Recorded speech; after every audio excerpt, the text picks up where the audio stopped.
தவக்காலம் வந்தாலே நாம எதையாவது ஒன்னு விடணும்னு சொல்றத கேட்டிருப்போம் இல்லையா? அது சாக்லேட்டா இருக்கலாம், இல்ல வேற ஏதாவது இருக்கலாம். ஆனா ஏன் அப்படி பண்றோம்? அந்த பாரம்பரியத்துக்கு பின்னாடி என்ன இருக்கு? வாங்க, அத பத்தி தான் நாம இப்போ ஆழமா பார்க்க போறோம். இந்த மத அனுசரிப்போட அர்த்தம், அதோட வரலாறு, அதுல என்னென்ன நடைமுறைகள் இருக்குன்னு எல்லாத்தையும் நாம இப்ப தெரிஞ்சுக்கலாம். முதல்ல தவக்காலம்னா என்னன்னு சிம்பிளா பாத்திரலாம். அப்புறமா முக்கியமா அந்த 40 நாள் கணக்கு அது ஏன் வந்துச்சுன்னு பைபிள்ல இருந்து பார்ப்போம். அதுக்கப்புறம் இந்த தவக்காலத்தோட 3 முக்கியமான விஷயங்கள், அதாவது நோன்பு, ஜெபம், தர்மம், இதை பத்தி கொஞ்சம் விரிவா பேசுவோம். உலகம் முழுக்க இதை எப்படி ஃபாலோ பண்றாங்கன்னு ஒரு பார்வை பார்த்துட்டு கடைசியா இந்த மொத்த பயணமும் எப்படி ஈஸ்டர்ல போய் முடியுதுன்னு பார்க்கலாம். சரி வாங்க, நம்ம முதல் பகுதிக்குள்ள போலாம். சிம்பிளா சொல்லணும்னா இந்த தவக்காலம்னா உண்மையிலே என்ன? சுருக்கமா சொல்லணும்னா, தவக்காலம்ங்கிறது கிறிஸ்தவத்துல ரொம்பவே முக்கியமான, ஏன் மிகப்பெரிய கொண்டாட்டமான ஈஸ்டருக்காக நம்மள நாம தயார்படுத்திக்கிற ஒரு காலம்.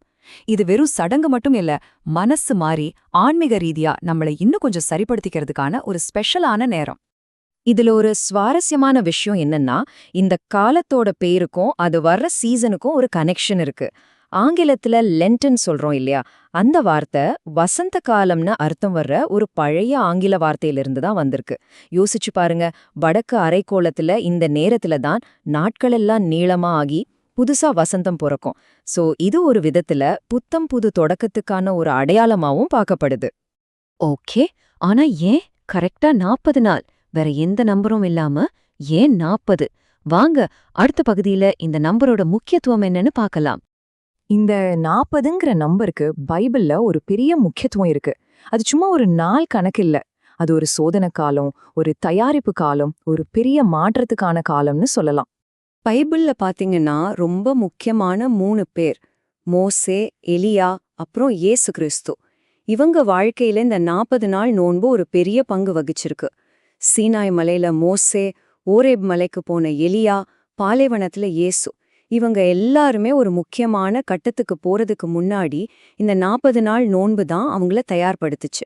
இதுதான் இந்த 40 நாள் தவக்காலத்துக்கான ஒரு பெரிய இன்ஸ்பிரேஷன். சரி, இப்போ தவக்காலத்துல ஃபாலோ பண்ற 3 முக்கியமான விஷயங்கள் என்னன்னு பார்க்கலாம். இத தலகாலத்தோட 3 தூண்கள்னு கூட சொல்வாங்க. இந்த 3மே ஒன்னோட ஒன்னு கனெக்ட் ஆனதுதான். நோன்பல் அப்படிங்கிறது நமக்காக, நம்மள கண்ட்ரோல் பண்ணிக்கிறதுக்காக. ஜெபம்ங்கிறது கடவுள்கிட்ட இன்னும் நெருக்கமா போறதுக்கு. தர்மம்ங்கிறது நமக்கு பக்கத்துல இருக்கிறவங்களுக்கு உதவி செய்யறதுக்கு. பாத்தீங்கன்னா, இது நம்மள முழுசா சீரமைக்கிற ஒரு ஆன்மீக பயிற்சி மாதிரி.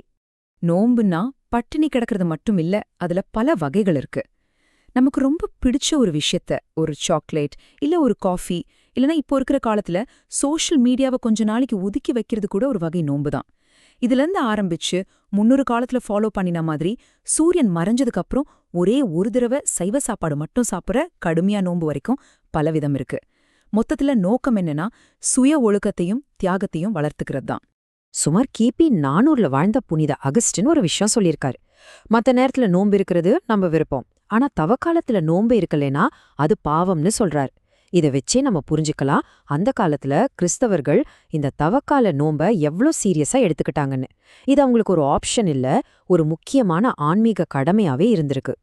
தவக்காலத்தோட நோக்கம் எல்லா கிறிஸ்தவர்களுக்கும் ஒன்னா இருந்தாலும் அதை கடைபிடிக்கிற விதமும் தேதி கணக்கும் கொஞ்சம் மாறுபடும். முக்கியமா மேற்குலக கிறிஸ்தவத்துக்கும் கிழக்குலக கிறிஸ்தவத்துக்கும் நடுவுல சில வித்தியாசங்கள் இருக்கு. அது என்னன்னு இப்ப பார்க்கலாம்.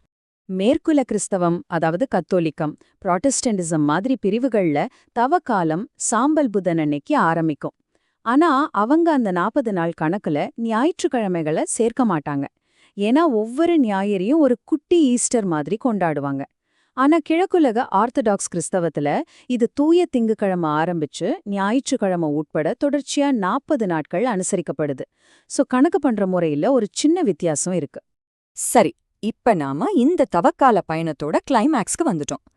கடைசி வாரம், அதாவது ரொம்ப ரொம்ப புனிதமான அந்த கடைசி ஒரு வாரம், அத பத்தி தான் இப்போ பார்க்க போறோம். இந்த புனித வாரம் இயேசுவோட வாழ்க்கையோட கடைசி நாட்களை அப்படியே நம்ம கண் முன்னாடி கொண்டு வரும். ஒவ்வொரு நாளும் ஒரு முக்கியமான நிகழ்வு. குருத்தோலை ஞாயிறப்போ அவர் எருசலேம்குள்ள வெற்றி ஆரவாரத்தோட வர்றதுல ஆரம்பிச்சு பெரிய வியாழன் அன்னைக்கு சீடர்களோட கடைசி இரா போஜனம், அப்புறம் புனித வெள்ளில அவரோட சிலுவை மரணம், கடைசியா புனித சனியில அவர் கல்லறையில இருந்தது வரைக்கும் இந்த ஒவ்வொரு நிகழ்வும் நம்மள நேரா ஈஸ்டர் ஞாயிற்கு கூட்டிட்டு போகும். அப்போ நம்ம புரிஞ்சுக்க வேண்டிய ஒரு முக்கியமான விஷயம் என்னன்னா, தவக்காலம்ங்கிறது அதுவாவே ஒரு முடிவு கிடையாது. அது ஒரு பயணம். கிறிஸ்தவத்தோட அஸ்திவாரமான அந்த மிகப்பெரிய கொண்டாட்டமான இயேசுவின் உயிர்த்தெழுதலை நோக்கிய ஒரு அர்த்தமுள்ள பயணம். சரி, இந்த முழு விளக்கத்தையும் ஒரு கேள்வியோட முடிக்கலாம். இப்போ இருக்கிற இந்த அவசர உலகத்துல எல்லா பக்கமும் இரைச்சலா இருக்கு. இந்த மாதிரி ஒரு சூழல்ல கொஞ்சம் நின்னு நம்மள நாமே கட்டுப்படுத்தி அமைதியா யோசிக்கிற இந்த பழைய பழக்கத்தோட மதிப்பென்ன? இது வெறும் ஒரு மத சடங்கு மட்டும்தானா, இல்ல மதம் தாண்டி நம்ம எல்லாருக்குமே இதுல கத்துக்க ஏதாவது ஒரு ஆழமான விஷயம் இருக்கா? யோசிச்சு பாருங்க.